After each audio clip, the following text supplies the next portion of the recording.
नाम जप बाहर से जितना सरल दिखाई देता है, भीतर से उतना ही गहन और रहस्यमय है। साधक सोचता है, मैं तो केवल नाम का स्मरण कर रहा हूँ, इसमें कठिनाई कहाँ। पर जैसे ही नाम गहराने लगता है, भीतर की परतें खुलने लगती हैं। चित्तवृत्तियाँ, मन, वासना, अहंकार और जो संस्कार जन्मों से चित्त में दबे पड़े थे, सब एक एक करके सामने आने लगते हैं। यहीं से साधक की वास्तविक यात्रा आरंभ होती है। श्री रमन महर्षि जी कहते हैं कि साधना का मार्ग बाहर की यात्रा नहीं, भीतर की यात्रा है। नाम जप उस भीतर के द्वार को खोलने की चाबी है, पर उस द्वार के बाद साधक को 3 रास्तों से होकर गुजरना पड़ता है। इन 3 रास्तों से बचा नहीं जा सकता। कोई तेज चलता है, कोई धीरे, कोई रुक रुक कर, पर हर सच्चे साधक को इन 3 अवस्थाओं का अनुभव अवश्य होता है।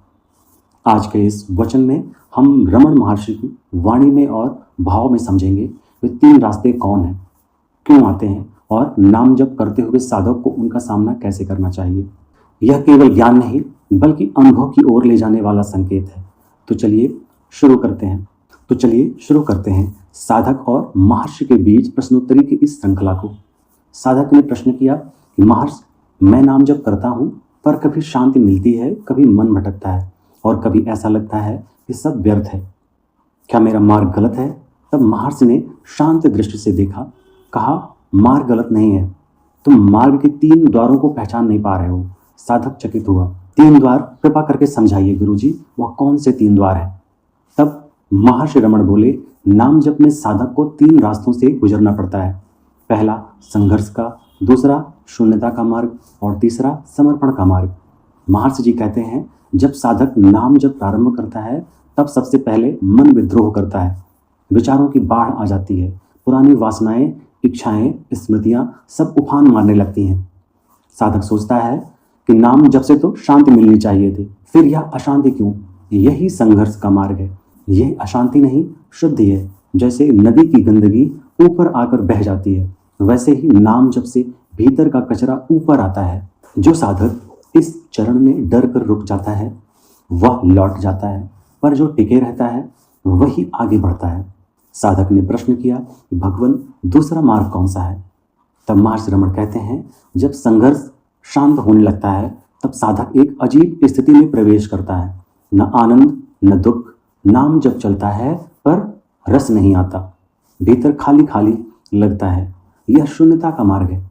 यह बहुत सूक्ष्म परीक्षा है। यहाँ अहंकार अंतिम बार कहता है, कुछ नहीं हो रहा, छोड़ दो। तब महर्षि रमण गंभीर रूप से कहते हैं, जो इस शून्य से डर गया वह पीछे लौट गया, और जो इस शून्य में टिक गया वही सत्य के द्वार तक पहुंच गया। साधक ने पुनः प्रश्न किया कि गुरुदेव, तीसरा मार्ग कौन सा है? कृपया उत्तर दीजिए। तब महर्षि रमण कहते हैं, सुनो साधक, जब साधक संघर्ष और शून्यता दोनों को पार कर लेता है, तब नाम जप स्वयं करने लगता है। तब मैं नाम जप कर रहा हूँ, यह भाव मिटने लगता है। यही समर्पण का मार्ग है। यहाँ साधक नहीं रहता, केवल नाम रहता है।